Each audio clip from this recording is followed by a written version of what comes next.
மரித்தேன், ஆனாலும் சதாகாலங்களிலும் உயிரோடு இருக்கிறேன் என்று சொன்ன ஆண்டவராகிய இயேசு கிறிஸ்துவின் நாமத்தில் கிராஸ்டி நேயர்களாகிய உங்கள் அனைவருக்கும் என் அன்பின் வாழ்த்துதலை தெரிவித்துக் கொள்கின்றேன். மங்கையர் நேரம் என்ற இந்த நிகழ்ச்சியின் மூலமாய் இந்த நாளிலும் கூட உங்களை சந்திப்பதில் மிகுந்த மகிழ்ச்சி அடைகின்றேன். தேவனாகிய கர்த்தர் இந்த நாளிலும் நம்மோடு இடைப்படும்படியாய் அவர் எந்த நோக்கத்திற்காக இந்த நிகழ்ச்சியை ஆயத்தப்படுத்தி கொடுக்கிறாரோ அந்த நோக்கம் நம்மில் நிறைவேறும்படியாய் நம்மையும் இந்த நிகழ்ச்சியையும் ஆண்டவருடைய கரத்திலே நாம் ஒப்பு கொடுத்து ஜெபிப்போம். எங்களை அதிகமாய் நேசிக்கிற எங்கள் நல்ல தகப்பனே, உம்மை போல எங்களை நேசிக்கிறவர் யாருமே இல்லை ஆண்டவரே. உம்மை போல எங்களை புரிந்து கொண்டவர்களும் யாருமே இல்லை தகப்பனே. தாய்க்கும் தந்தைக்கும் மேலாக நேசிக்கிற ஒருவர் உண்டு என்று சொன்னால் அது நீர் மாத்திரமே. பொல்லாதவர்களாக நீங்களே உங்கள் பிள்ளைகளுக்கு நல்ல ஈவுகளை கொடுக்க அறிந்திருக்கும் பொழுது பரலோகத்தில் பிதாவானவர் தமக்கு பிரியமானவர்களுக்கு அதிக நன்மையானவைகளை கொடுப்பது அதிக நிச்சயமல்லவா என்று சொன்ன கர்த்தர் எங்கள் ஒவ்வொருவருக்கும் தேவையானதை நன்மையானதை அதன் காலத்திலே நேர்த்தியாய் செய்கிற உம்மை போல ஒரு தேவன் யாரும் இல்லையப்பா. எனவே தான் நாங்கள் உம்மை தேடி வந்திருக்கிறோம். இந்த நாளிலும் நீர் எங்களோடு பேசுவீராக. எங்கள் ஒவ்வொருவருடைய உள்ளத்தையும் நீர் திறந்து கொடுமாண்டவரே. நீர் சொல்லுகின்ற ஒவ்வொரு வார்த்தைகளும் எங்கள் உள்ளத்திலே விழுந்து நூறத்தனையான பலனை கொடுத்து நாங்கள் எங்களுக்கு மட்டுமல்ல எங்கள் மூலமாய் மற்றவர்களுக்கும் ஆசீர்வாதமாய் இருக்கும்படியாய் தேவனாகிய கர்த்தர் கிருபை பாராட்டுவீராக. நீர் பேசும் நாங்கள் கேட்கிறோம். மீட்பர் இயேசு கிறிஸ்துவின் மூலம் பிதாவே, ஆமென். யோவான் சுவிசேஷம் 20ஆம் அதிகாரம் 14-15 வசனங்கள். இவைகளை சொல்லி பின்னாக திரும்பி இயேசு நிற்கிறதை கண்டாள். ஆனாலும் அவரை இயேசு என்று அறியாதிருந்தாள். இயேசு அவளை பார்த்து, ஸ்திரீயே, ஏன் அழுகிறாய்? யாரை தேடுகிறாய் என்றார். அவள் அவரை தோட்டக்காரன் என்று எண்ணி, ஐயா, நீர் அவரை எடுத்துக்கொண்டு போனதுண்டானால் அவரை வைத்த இடத்தை எனக்கு சொல்லும், நான் போய் அவரை எடுத்துக்கொள்வேன் என்றார். ஆண்டவராய் இயேசு கிறிஸ்து மரித்து 3ஆம் நாள் உயிர்த்தெழுந்த பிறகு முதலாவதாக தன்னை வெளிப்படுத்தினது இந்த மரியை மகதலேனாளுக்குத்தான் ஆண்டவர் தன்னை வெளிப்படுத்தினார் என்று சொல்லி நாம் பார்க்கின்றோம். யோவான் 20:1 சொல்லுகிறது, வாரத்தின் முதல் நாள் காலையில் அதிக இருட்டோடே மகதலேனா மரியாள் கல்லறையின் இடத்திற்கு வந்து கல்லறையை அடைத்திருந்த கல் எடுத்து போட்டிருக்க கண்டாள். மகதலேனா மரியாள் என்றால் மகதலேனா என்பது அந்த ஊரின் பெயர். அந்த மகதலேன் என்ற ஊரை சார்ந்த மரியாள். ஏனென்றால் வேதத்தில் பல மரியாள்கள் பெயர்கள் கொடுக்கப்பட்டிருக்கின்றது. ஆகவே ஆண்டவர் தரிசனமான இந்த மரியாள் யார் என்று சொன்னால் 7 பிசாசுகளே அவரிடத்திலிருந்து துரத்திய மரியாள், மகதலேனா ஊரை சேர்ந்தவள்.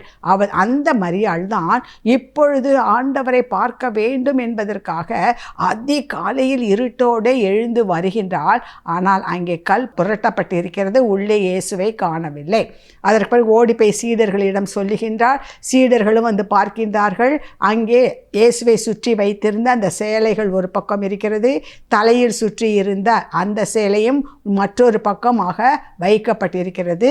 வந்தார்கள், பார்த்தார்கள், சென்று விட்டார்கள். ஆனால் மரியாள் அங்கே நின்று கொண்டு அழுது கொண்டிருக்கின்றாள். எப்படியாவது என் இயேசுவை பார்க்க வேண்டுமே என்று சொல்லி அவள் உள்ளே குனிந்து பார்த்த பொழுது அங்கே இயேசு வைக்கப்பட்டிருந்த அந்த இடத்துல அவர் தலைப்பக்கத்தில் ஒரு தேவதூதனும் கால் பக்கத்தில் மற்றொரு தேவதூதனும் அமர்ந்திருக்கிறார்கள்.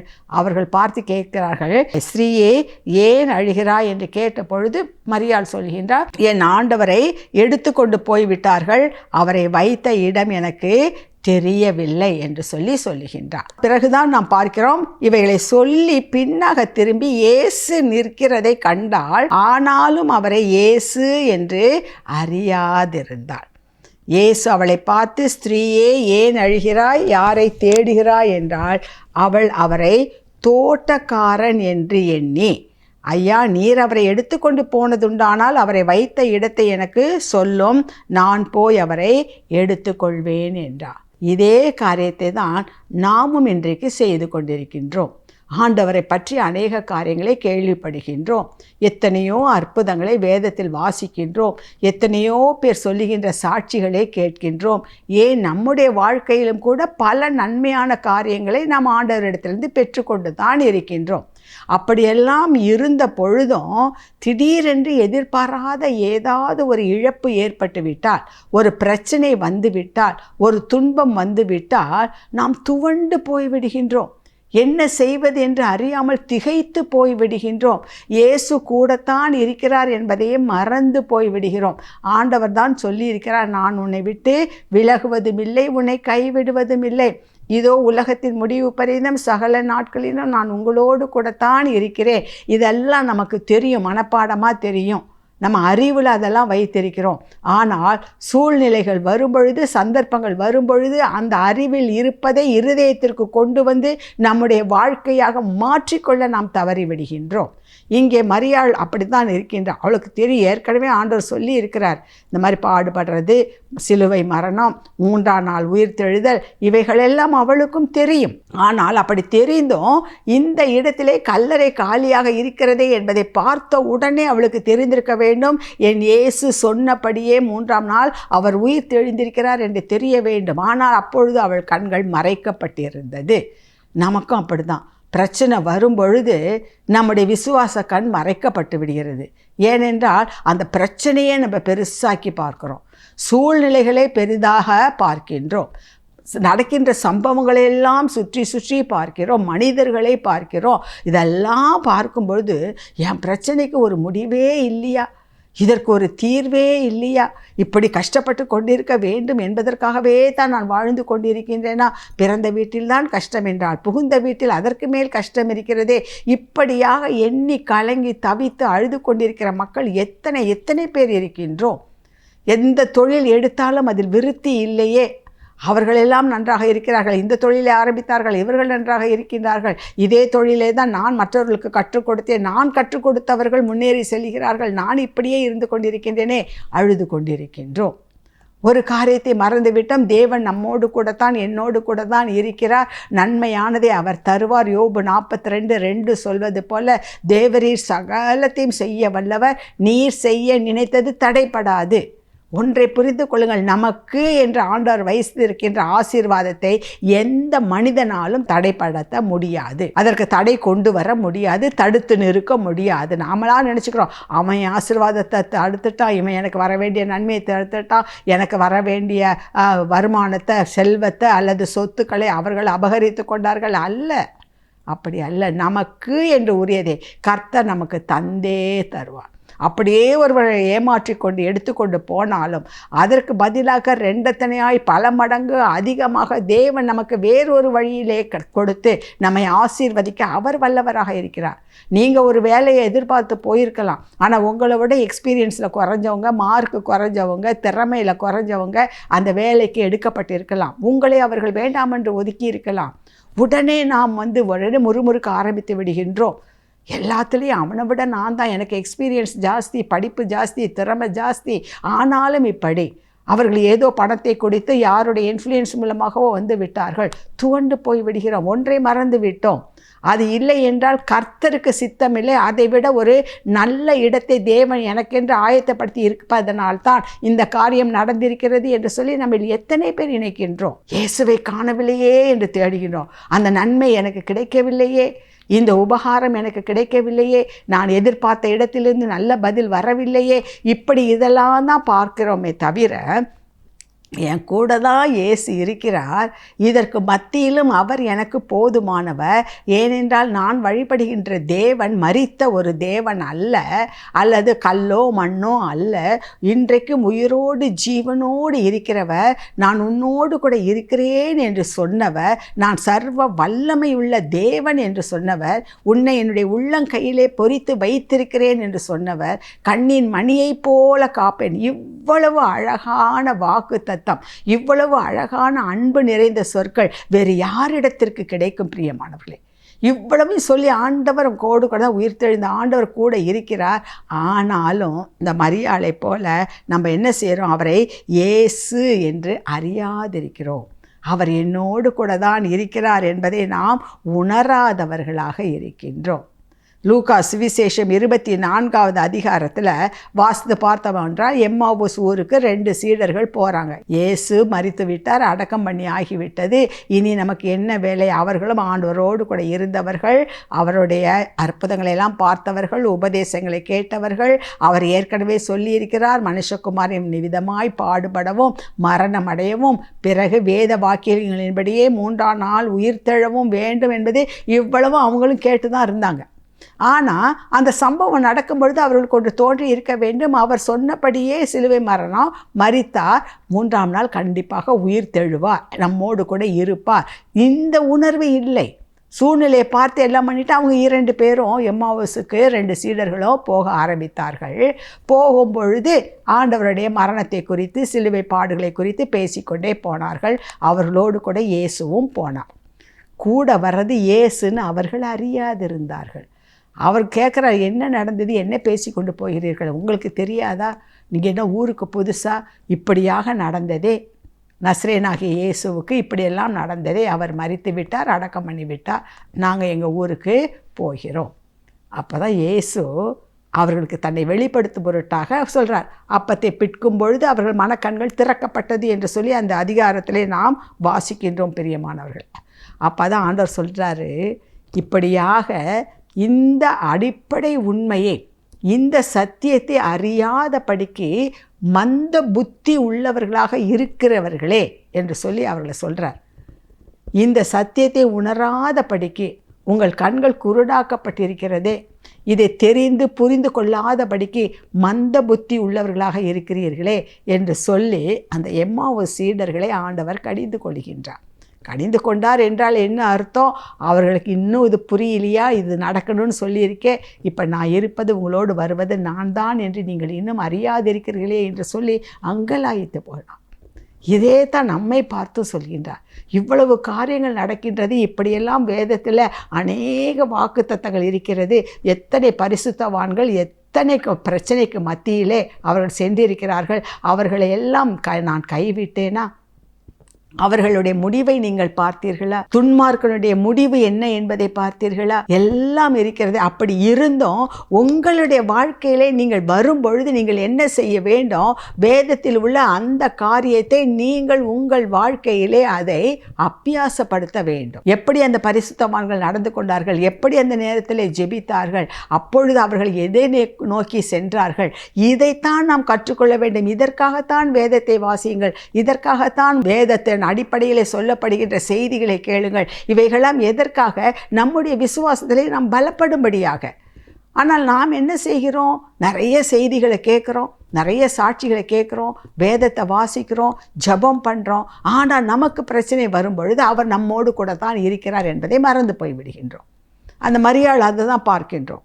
இயேசு தான் அங்கே இருக்கிறதை பார்த்தா, ஆனாலும் அவரை இயேசு என்று அறியாதிருந்தார். அப்படி அறியாமல் இருக்குவது நம்முடைய இயேசுவுக்கு பிரியமான காரியமே அல்ல. அவர் எவ்வளவு வருத்தப்படுவார் பாருங்கள். ஒரு குடும்பத்தை எடுத்துக்கொண்டோம் என்று சொன்னால் அந்த பிள்ளை ஏன் கவலையின்றி இருக்கின்றது? எல்லாவற்றையும் பார்த்து கொள்ள என் தாய் இருக்கிறார்கள், தகப்பன் இருக்கின்றார்கள். ஆகவே அது கவலையற்று இருக்கின்றது. அந்த தேவைகளை எல்லாம் அவர்கள் பார்த்து கொள்கின்றார்கள். ஆனால் அந்த பிள்ளை தாயும் தகப்பனும் நன்றாக பார்த்திருந்தோம், அது கவலைப்பட்டு கொண்டே இருந்தால் இரவு உணவுக்கு என்ன செய்வது, நாளைக்கு பள்ளிக்கு எப்படி போவது, ஃபீஸ் எப்படி கட்டுவது, இப்படி வேண்டாத கவலைகளை பட்டு கொண்டிருந்தால் அந்த பெற்றோர்களுடைய மனம் என்ன பாடுபடும்? நான் இவ்வளவு தூரம் கவனித்து எல்லாவற்றையும் செய்து கொண்டிருக்கிறேன், ஏன் இந்த பிள்ளை அதை உணராதிருக்கிறது? அப்படிப்பட்ட நிலைமை நமக்கு வருமா வராதா? ஒரு சிலர் சொல்லுவார்கள், பார்த்து தான் செய்கின்றேன், ஆனாலும் அவர்களுக்கு அதில் ஒரு திருப்தி இல்லையே. இதே மனநிலை தான் நம்முடைய இயேசுவுக்கும். எல்லாம் நான் செய்து கொண்டிருக்கின்றேன், பார்த்து கொண்டிருக்கின்றேன், எல்லாவற்றையும் அதன் காலத்திலே நேர்த்தியாய் செய்கிறவர், என் பிள்ளைகள் எல்லாவற்றிலும் ஆசீர்வதிக்கப்பட வேண்டும் என்பதுதான் என்னுடைய விருப்பம். எந்தெந்த சமயத்தில் என்ன செய்ய வேண்டுமோ அதை நான் செய்து கொண்டிருக்கின்றேன். என்னை நோக்கி பார்த்தவர்கள் பிரகாசம்தான் அடைந்தார்கள். என்னிடத்தில் வருகிறவர்களை நான் ஒரு நாளும் புறம்பே தள்ளியது இல்லை. கர்த்தர் மீது விசுவாசப்பட்டவர்கள் யாரும் கெட்டு போனது இல்லை. இதெல்லாம் தெரியும், இதெல்லாம் சொல்லியிருக்கேன். அப்படி இருந்தும் இவர்கள் இப்படி பிரச்சனையிலே சிக்குண்டு அலைக்கழிக்கப்பட்டு காற்று அடிக்கப்பட்ட அந்த தூசி போல, காகித பேப்பரை போல அங்கும் இங்கும் அலையுண்டு திரிகின்றார்களே, அதை நினைத்து இயேசு கவலைப்படுகின்றார். நாம் அப்பொழுது எந்த நிலைமையில் இருக்கோம் தெரியுமா? அந்த மரியாளை போல கூட இருப்பவர் இயேசு என்று அறியாமல் இருக்கின்றோம். கிறிஸ்துவுக்குள் பிரியமானவர்களை, இந்த நாளிலே நாம் அதை சரி செய்து கொள்வோம். வீணான சிந்தனைகளுக்கெல்லாம் இடம் கொடுக்கவே வேண்டாம். உடலில் ஒரு சின்ன ஒரு வியாதி வந்த உடனே இப்பொழுதெல்லாம் டாக்டர்கள்ட்ட அல்லது மருத்துவர்களிடம் போனோம் என்றால் அதை எடு, அந்த டெஸ்ட் எடு, இந்த டெஸ்ட் எடு, அந்த எக்ஸ்ரே எடு, சிடி எடு, இப்படி பெரிதாக்கி விட்டு விடுகின்றார்கள். நாமும் எல்லாவற்றிலும் போய் போய் பயந்து பயந்து பல காரியங்களை நாம் செய்கின்றோம். ஒன்றை மறந்து விடுகின்றோம். மருத்துவருக்கெல்லாம் மேலான மருத்துவராகிய இயேசு என்னோடு கூட இருக்கிறார். ஆகவே அவருடைய தழும்புகளால் நான் சுகமானேன் என்று சொல்லி தைரியமாய் டிக்ளேர் பண்ணக்கூடிய, தைரியமாய் சொல்லக்கூடிய விசுவாசிகள் நம்மில் எத்தனை பேர் இருக்கின்றோம்? உடனே பயந்து விடுகிறோம். அது அப்படி இருக்குமோ, இது இப்படி இருக்குமோ, இதை விட ஸ்பெஷலிஸ்ட்ட போகலாமா, அங்கே போகலாமா, இங்கே போகலாமா, அலைக்கழிக்கப்படுகிறோம். இயேசு அங்கே தான் இருக்கிறார், என் கூட தான் இருக்கிறார் என்பதை மறந்து போய்விடுகிறோம். இயேசு என்று அறியாதிருக்கின்றோம். இந்த பிரச்சனைக்கு தீர்வு இயேசுதான் என்று புரியாமல் இருக்கின்றோம். இந்த வியாதிக்கு மருந்து இயேசுதான் என்பதை நாம் உணராமல் இருக்கின்றோம். இந்த நாளிலே நாம் அதை உணர்ந்து கொள்வோம். இயேசு நம்மோடு கூட தான் இருக்கிறார். அந்த செய்தியை கேட்டுக்கொண்டிருக்கின்ற உங்களோடு கூட தான் இருக்கிறார். உங்கள் பக்கத்தில் தான் இருக்கின்றார்.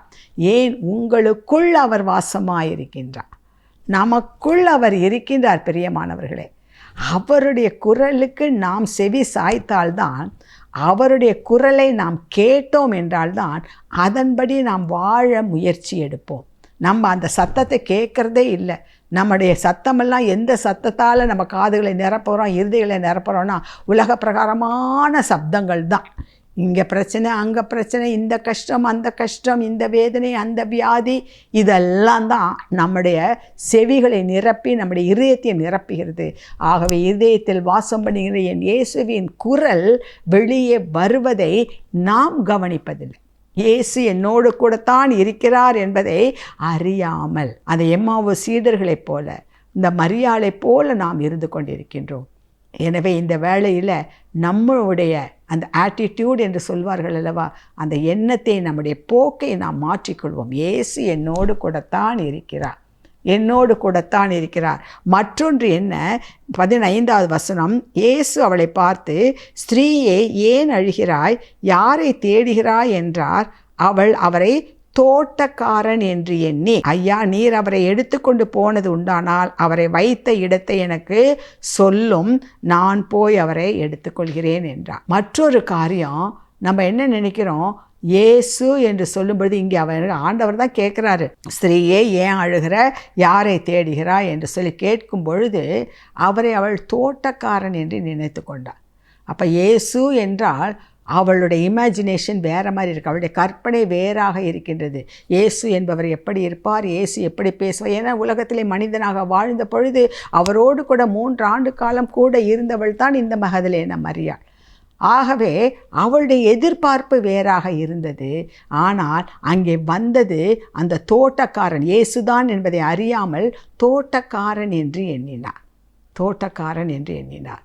இன்றைக்கும் கூட நம்முடைய வாழ்க்கையிலும் இப்படியாக ஆண்டவர் அனுப்புகின்ற சில நபர்களை, சில சூழ்நிலைகளை நாம் ஏதோ உலக மனிதர்கள் அல்லது உலக சூழ்நிலை என்று எண்ணி அசட்டை பண்ணுகிறவர்களாக இருந்து விடுகின்றோம், அறியாதவர்களாக இருந்து விடுகின்றோம். ஐஸ்வர்யவான், லாசரு என்ற இந்த 2 பேரை குறித்தும் ஆண்டவர் ஒரு காரியத்தை சொல்கிறார்.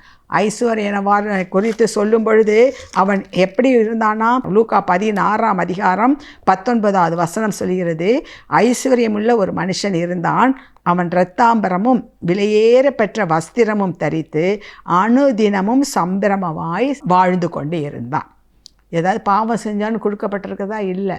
அநியாயம் பண்ணினான், விபச்சாரம் பண்ணினான், பொய் சொன்னான், கொலை செய்தான், ஒன்றுமே இல்லை. அவன் பணக்காரன், அதுக்கு தகுந்த மாதிரி நல்ல ட்ரெஸ் பண்ணியிருந்தான், அதற்கு தகுந்த மாதிரி நல்ல வஸ்திரமும் தரித்திருந்து சம்பிரமமாய் வாழ்ந்து கொண்டிருந்தான். நல்ல பார்ட்டி எல்லாம் நடந்து, விருந்தினர் வர்றதும் போகிறதும், நல்ல சாப்பாடு, இப்படி எல்லாம். அது அவனுடைய வாழ்க்கை. அடுத்த வசனம் 20வது வசனம், லாசரு என்னும் பேர் கொண்ட ஒரு தரித்திரனும் இருந்தான். அவன் பருக்கள் நிறைந்தவனாய் அந்த ஐஸ்வர்யவானுடைய வாசல் அருகே கிடந்து அவனுடைய மேஜையிலிருந்து விழும் துணிக்கைகளாலே தன் பசியை ஆற்ற ஆசையாயிருந்தான். நாய்கள் வந்து அவன் பருக்களை நக்கிற்று. அவன் வாசற்படியில் தான் ஒரு பிச்சைக்காரன் போல, ஒரு தரித்திரனை போல ஒரு மனிதன் இருந்தான். அவன்தான் லாசரு. அவன் பருக்கள் வியாதி உற்றவனாக இருந்தான், தரித்திரனாக இருந்தான். ஒருவேளை சாப்பாடு கூட இல்லை. மேஜையிலேருந்து விழுகிற அந்த துணிக்கை கூட அவனுக்கு கிடைக்கவில்லை. எங்கே இருந்தான்? அந்த ஐஸ்வர்யவானுடைய வீட்டின் வாசற்படி அங்கே தான் அவன் இருக்கான். கிறிஸ்துவுக்குள் பிரியமானவர்களே, ஆண்டவர் அதை எதற்காக விவரிக்கிறார்? 2 பேரும் ஒரே நாள் மரித்தார்கள். ஆனால் இந்த லாசரு ஆபிரகாமின் மடிக்கு எடுத்து செல்லப்பட்டான். ஆனால் இந்த ஐஸ்வர்யவானோ பாதாளத்திற்கு சென்றான். என்ன காரணம்? அவன் ஏதாவது பாவம் செய்தானா? அல்ல. ஆனால் தன் கண்ணெதிரே இருக்கின்ற ஒரு தரித்திரனுக்கு அவன் உதவி செய்ய முன் வரவில்லை. பசியாக இருக்கிறவனுக்கு உணவு கொடுக்க முன் வரவில்லை. இரத்தாம்பர ஆடையும் உயர்தர ஆடையும் அணிந்து கொண்டிருந்த அவன் ஒரு நல்ல ட்ரெஸ்ஸு கூட உடுத்த முடியாத நிலைமையில் இருக்கின்ற லாசருவை அவன் கொஞ்சம் கூட சட்டை பண்ணவில்லை, அக்கறை செலுத்தவில்லை. தோட்டக்காரன் என்று எண்ணினான். மரியாள் இயேசுவை தோட்டக்காரன் என்று எண்ணினாள். அதே போலத்தான் ஐஸ்வர்யவான இவன் அவர் தரித்திரன், பிச்சைக்காரன், வியாதியஸ்தன் இப்படி தான் பார்த்தானே ஒழிய அவன் மூலமாய் தேவன் தன்னை வெளிப்படுத்துகிறார் என்பதை பார்க்க தவறிவிட்டான். இன்றைக்கு நம்மிலும் அநேகர் அதை தான் செய்து கொண்டிருக்கின்றோம். ஏதோ சர்ச்சில் போய் ஆலயத்தில் போய் காணிக்கை கொடுப்பதனாலோ அல்லது தசமபாகம் செலுத்துவதினாலோ அல்லது ஊழியங்களுக்கு கொடுப்பதினாலோ நாம் பெரிதாக சாதித்து விட்டோம் என்று நினைக்கின்றோம். ஆனால் ஆண்டவர் சொல்கின்ற காரியம் என்ன தெரியுமா? கடைசி ஜட்ஜ்மெண்ட்டில் அவர் இறுதியிலே இந்த உலகத்தை நியாயம் தீர்க்க வரும்பொழுது மத்தேயு சுவிசேஷம் 25வது அதிகாரத்தில் 31 வாசித்து பார்த்தோம் என்றால் நிச்சயமாக நாம் ஒவ்வொருவரும் படித்து தியானிக்க வேண்டிய ஒரு பகுதி. அதில் ஃபைனல் ஜட்ஜ்மெண்ட், இறுதியில் நியாய தீர்ப்பு எப்படி இருக்கும் என்பதை தெளிவாக ஆண்டவர் சொல்லியிருக்கின்றார். அன்றைய 31வது வசனம், அன்றையும் மனுஷகுமாரன் தமது மகிமை பொருந்தினவராய் சகல பரிசுத்த தூதரோடும் கூட வரும்போது தமது மகிமையுள்ள சிங்காசனத்தின் மேல் வீற்றிருப்பார். 32, அப்பொழுது சகல ஜனங்களும் அவருக்கு முன்பாக சேர்க்கப்படுவார்கள். மேய்ப்பனானவன் செம்மறி ஆடுகளையும் வெள்ளாடுகளையும் வெவ்வேறாக பிரிக்கிறது போல அவர்களை பிரித்து செம்மறி ஆடுகளை தமது வலது பக்கத்திலும் வெள்ளாடுகளை தமது இடது பக்கத்திலும் நிறுத்துவார். இதை நாம் கவனிக்க வேண்டிய ஒரு காரியம். இயேசு பிரதான தூதர்களோடு அவர் இந்த உலகத்தை நியாயம் தீர்க்க வரும்பொழுது ஜனங்கள் 2 பகுதிகளாக பிரிக்கின்றார், வெள்ளாடுகள் என்றும் செம்மறி ஆடுகள் என்றும். அப்போ அந்த வலது புறத்தில் இருக்கவங்களை பார்த்து, கர்த்தரால் ஆசீர்வதிக்கப்பட்டவர்களே, உங்களுக்கென்று நியமித்திருக்கிறார் தேவராஜ்யத்தை சுதந்திரித்துக் கொள்ளுங்கள். எதன் அடிப்படையில் தெரியுமா? அவர் சொல்ல, நான் பசியாக இருந்தேன், எனக்கு உணவு கொடுத்தீர்கள். நான் தாகமாக இருந்தேன், தண்ணீர் கொடுத்தீர்கள். வஸ்திரம் இல்லாதிருந்தேன், வஸ்திரம் கொடுத்தீர்கள். வியாதியாக இருந்தேன், என்னை பார்க்க வந்தீர்கள். அப்போ என்னை என்னை என்னை என்றால் என்ன அர்த்தம்? இந்த சிறியவரில் ஒருவருக்கு எதை செய்கிறீர்களோ அதை எனக்கே செய்கிறீர்கள். நம்ம அவர்கள் தரித்திரர் என்று பார்க்கின்றோம், வியாதிப்பட்டவர்கள் என்று பார்க்கின்றோம், ஒதுக்கப்பட வேண்டியவர்கள் என்று பார்க்கின்றோம், ஒன்றுக்கும் உதவாதவர்கள் என்று பார்க்கின்றோம். ஆனால் அவர்களில் தான் இயேசு வெளிப்படுகின்றார். அவர்களுக்கு எதை செய்கின்றோமோ அதன் அடிப்படையில் தான் நமக்கு நியாய தீர்ப்பு கொடுக்கப்பட்டிருக்கிறது. இங்கு தோட்டக்காரன் என்று அவர் எண்ணினார், ஆனால் அது இயேசு என்று அவள் அறியவில்லை. அதே போல தான் நம்மை சுற்றி தேவை உள்ளவர்கள் எத்தனையோ பேர் இருக்கின்றார்கள். கிறிஸ்துவுக்குள் பிரியமானவர்களே, அவர்களை எல்லாம் தேவை உள்ளவர்கள், தரித்திரர்கள், வியாதிஸ்தர்கள், இப்படியாக நாம் அவர்களை ஒதுக்கி வைத்துவிட்டு இயேசுவை தேடிக்கொண்டிருக்கிறோம். இயேசு அவர்கள் மூலமாகத்தான் நமக்கு வெளிப்படுகிறார். நம்முடைய ஜட்ஜ்மெண்ட்டை இதன் அடிப்படையில் அவர்களை நாம் எப்படி நடத்துகின்றோமோ அதன் அடிப்படையில் தான் நமக்கு நீதி நியாயம் செய்யப்படுகிறது என்பது நமக்கு தெரியவில்லை. நாம் அதை உணராதவர்களாக அங்கே மரியாதை தான் தோட்டக்காரன் என்று நினைத்து விட்டார். நாம் அப்படித்தான் மற்றவர்களை நினைத்து கொண்டிருக்கின்றோம். ஆக இந்த வேளையில் நாம் அதை சற்று உணர்ந்து செயல்படுவோம். மரியாளுக்கு உயிர்த்தெழுந்த ஆண்டவரை போல தோரணையாக அவர் காட்சி கொடுத்திருந்திருக்கலாம். யூதராஜ சிங்கம் போல தரிசனத்தை கொடுத்திருக்கலாம், அல்லது அவர் அடிக்கப்பட்ட ஆட்டுக்குட்டியைப் போல அப்படிப்பட்ட தரிசனத்தை கொடுத்திருக்கலாம், அல்லது உன்னதமான சிங்காசனத்தில் வீற்றிருக்கிற போல தரிசனத்தை கொடுத்திருக்கலாம். அப்படியெல்லாம் கொடுத்திருந்தா அது இயேசுன்னு உடனே மரியாள் கண்டுபிடித்திருப்பாங்க. ஆனால் எப்படி தரிசனம் கொடுத்தாரு? ஒரு தோட்டக்காரனை போல. ஏன் என்று சொன்னால், தேவன் மகிமை பொருந்தினவராய் இருந்தாலும் நம்மை நேசிக்கிறவராய் இருக்கிறபடியால் நம்மில் ஒருவராக தன்னை காட்டிக்கொள்ள வேண்டும் என்பதற்காகத்தான் அவர் வந்தார். ஆகவே தான் அவர் தன்னை தோட்டக்காரனாக அப்பொழுதும் காட்டி கொடுத்தார். கிறிஸ்துவுக்குள் பிரியமானவர்களே, எதற்காக இந்த சம்பவம் நமக்கு கொடுக்கப்பட்டிருக்கிறது என்று சொன்னால், நம்மை சுற்றி உள்ளவர்கள் யாராக இருந்தாலும் தேவைகள் என்று வரும்பொழுது அவர்களுக்கு நாம் செய்கின்ற உதவித்தான் அந்த ஜட்ஜ்மெண்ட் டே அன்றைக்கு, நியாயம் தீர்க்கின்ற நாளிலே நமக்கு நியாயத்தை கொடுப்பதாக இருக்கிறதே தவிர, நீங்கள் எத்தனை தடவை பைபிள் படிச்சிங்க, நீங்கள் எத்தனை தடவை ஆலயத்துக்கு போனீங்க, நீங்கள் எத்தனை பேருக்கு காணிக்க கொடுத்தீங்க, அவைகள் எல்லாம் அல்ல. அதனால் அவைகளெல்லாம் செய்யக்கூடாது என்று அல்ல, அவைகளை நாம் செய்ய வேண்டும். ஆனால் அவைகள் மூலமாக நாம் நியாயம் தீர்க்கப்படும். எந்த அடிப்படையில் தெளிவாய் வேதம் சொல்கிறது? பசியாயிருந்தேன் உணவு கொடுத்தீர்கள், தாகமாயிருந்தேன் தண்ணீர் கொடுத்தீர்கள், வஸ்திரம் இல்லாதிருந்தேன் வஸ்திரம் கொடுத்தார்கள். நீங்கள் தான் தேவனால் ஆசீர்வதிக்கப்பட்டவர்கள், நீங்கள் தான் இயேசுவை கண்டீர்கள். அவர்கள் மூலமாய் இன்றைக்கு மதர் தெரேசாவை நாம் கொண்டாடி கொண்டிருக்கின்றோமே, அவர்களை குறித்து நாம் என்ன பார்க்கின்றோம்? எப்படிப்பட்ட பரிதாபமான சூழ்நிலையிலே இருந்தாலும் அந்த வியாதிஸ்தரை அவர்கள் தொட்டு குணப்படுத்தி அவர்களுக்கு ஆதரவாக இருந்து எவ்வளவு காரியங்கள், தேவனுடைய அன்பை அதன் மூலமாக வெளிப்படுத்தினார்கள். எனவே தான் அவர்களை இன்றைக்கு நாம் கொண்டாடி கொண்டிருக்கின்றோம். தேவ அன்பு வெளிப்பட்டது. ஒரு முறை ஒருவர் இன்டர்வியூ பண்ணும்போது கேட்டாராம், எப்படி உங்களுக்கு அது அருவருப்பாக இல்லையா? வியாதியில் இப்படியாக அவர்கள் மலத்திலும் அவர்களுடைய யூரின் போவதிலும் படுத்து கிடந்து எவ்வளவோ அருவருப்பாக இருக்கிறது, எப்படி நீங்கள் அவர்களை சகித்து செய்தீர்கள் என்று சொன்ன பொழுது அவர்கள் சொன்ன ஒரு காரியம் என்ன தெரியுமா? தேவ சாயலை நான் அங்கே பார்க்கின்றேன், அந்த மனிதன் மூலமாய் தேவ சாயலை பார்க்கிறேன், தேவனுக்கு உதவி செய்வது என்று சொல்லி நான் அவர்கள் செய்கிறேன். எனவே எனக்கு எந்த அருவருப்பும் இல்லை, அன்பின் மிகுதியால் நான் அதை செய்கிறேன். தொழுநோயாளிகளை எப்படி தொட்டு நீங்கள் எப்படியாக காயம் கட்டுகிறீர்கள், மருந்து போடுகிறீர்கள் என்று சொல்லும் பொழுது அதே தான் சொன்னார். அந்த தேவ அன்பு, அவர்கள் மூலமாய் நான் என் இயேசுவை பார்க்கிறேன், எனவே எனக்கு அவைகளெல்லாம் பெரிதாக தோணவில்லை என்று சொல்லி. கிறிஸ்துவுக்குள் பிரியமானவர்களே, இதை வெளிப்படுத்தும் பொருட்டாகத்தான் ஆண்டவர் தன்னை மரிய மதலேனாளுக்கு முதலாவதாக வெளிப்படுத்தினதே ஒரு தோட்டக்காரனாக, பெரிய ஆண்டவராக அல்ல, ஜெய கிறிஸ்துவாக அல்ல, சிங்காசனத்தில் வீற்றிருப்பவராக அல்ல, ஒரு தோட்டக்காரனை போல. இப்படிப்பட்ட நிலைமையில் இருப்பவர்கள் மூலமாகத்தான் நாம் ஆண்டவரை காண முடியும். அவர்களுக்கு செய்கிற கிரியையின் மூலமாகத்தான் நாம் பரலோக ராஜ்யத்துக்கு பிரவேசிக்க முடியும் என்பதை நாம் கற்றுக்கொள்ள வேண்டும். மரியாளை போல தோட்டக்காரன் என்று நினைத்து கொண்டு நாம் நம்முடைய வழியில் செல்வோம் என்றால் நம்முடைய நிலைமை மிகவும் பரிதாபத்திற்குரியதாக போய்விடும். ஆகவே இந்த நாட்களிலே கர்த்தர் நமக்கு ஒரு எச்சரிப்பின் செய்தியாக இதை கொடுத்து கொண்டிருக்கின்றார். அவர்களைப் போல தோட்டக்காரன் அல்ல, இயேசு என்று அறியாதிருந்தது போல நாமும் தேவனுக்கு பிரியமான காரியம் என்ன என்பதை அறியாதவர்களாய் நம்முடைய போக்கிலே போகாதபடிக்கு கர்த்தர் எங்களோடு கூடத்தான் இருக்கிறார் என்பதை உணர்ந்து எல்லா சூழ்நிலைகளிலும் மன ரம்யமாக இருக்க, கர்த்தருக்குள் சந்தோஷமாக இருக்க நாம் கற்றுக்கொள்வோம்.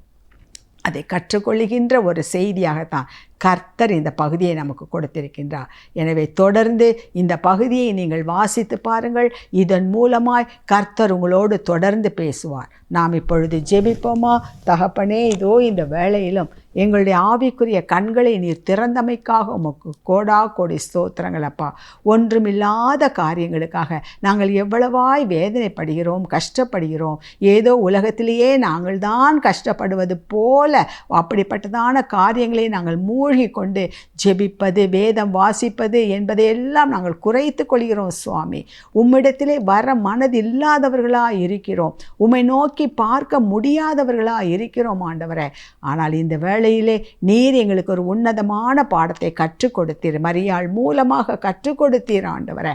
அங்கே இருந்தாலும் நீர் சொன்னாலும் அங்கே இல்லை என்று வந்த பொழுது நீர் சொன்ன காரியங்களெல்லாம் மறந்துவிட்டு அவள் எப்படி அழுது கொண்டு நின்றாளோ அதே போல தான் நாங்களும் நீர் கொடுத்திருக்கின்ற வாக்கு தத்தங்களையெல்லாம் மறந்தவர்களாய், இன்றைக்கும் உயிரோடு நீர் இருக்கிறீர் என்பதை மறந்தவர்களாய், உலக கவலைகளிலேயே மூடிக்கொண்டு தகப்பனே அதிலே மூழ்கி உன்னதத்தை நாங்கள் இழந்தவர்களாய் நிற்கிறோம். இந்த வேளையிலும் எங்கள் கண்களை திறந்து கொடுத்தீர், உமக்கு ஸ்தோத்திரம். நீர் எங்களோடு கூட தான் இருக்கிறீர் என்பதை உணர்ந்து கொள்ளக்கூடிய ஒரு உணர்வினை கொடுத்தீர், உமக்கு ஸ்தோத்திரம் ஆண்டவரே. யாரை பார்த்தாலும் எல்லாருக்குள்ளும் அந்த தேவ சாயலை நாங்கள் காணும்படியாய், தேவனுக்கு செய்கின்ற ஒரு காரியம் என்று நினைத்து மற்றவர்களுக்கு நாங்கள் உதவி செய்யும்படியாய் தாப்பனே அந்த கிருபையை எங்கள் ஒவ்வொருவருக்கும் நீர் தாரும். நீர் விரும்புகின்ற வாழ்க்கை வாழும்படியாய் நீர் எங்களை நியாயம் தீர்க்க வரும்பொழுது அந்த வலது புறத்தில் உள்ள செம்மறி ஆடுகளைப் போல கர்த்தாவே நாங்கள் சந்தோஷமுடையவர்களாய், ஆசீர்வதிக்கப்பட்டவர்களாய், பிதாவின் ராஜ்யத்தை சுதந்திரித்து கொள்ள புத்திர சுவிகாரம் பெற்ற பாக்கியமுள்ள சந்ததியாய் நிற்க கிருபை பாராட்டுவீராக. இந்த செய்தியை கேட்டுக்கொண்டிருந்த ஒவ்வொரு அன்பு பிள்ளைகளுக்கும் அந்த கிருபையை நீங்கள் தாங்க. தொடர்ந்து அவர்களோடு நீங்கள் பேசுங்க. இன்னும் மேலானவளை தெரிந்து கொள்ள, புரிந்து கொள்ள, நீர் யார் என்பதை அவர்கள் உணர்ந்து கொள்ள, அதன்படி செயல்பட கிருபை தாரும் சுவாமி. நீர் எங்களோடு கூட தான் இருக்கிறீர். ஆகவே எதை குறித்தும் நாங்கள் மனமடிவு அடையாதபடிக்கு கர்த்தர் உயிர்த்தெழுந்த ஆண்டவர் எங்களோடு ஜீவனுள்ள தேவன் இருக்கிறார். ஆகவே நாங்கள் அசைக்கப்படுவது இல்லை என்று தைரியமாய் நாங்கள் எங்கள் வாழ்க்கையிலே முன்னேறி செல்ல கிருபை பாராட்டுவீராக. உம்முடைய கிருபைக்கும் பராமரிப்புக்கும் ஒப்பு கொடுத்து ஜெபிக்கிறேன் மீட்பர் இயேசு கிறிஸ்துவின் மூலம் பிதாவே, ஆமென்.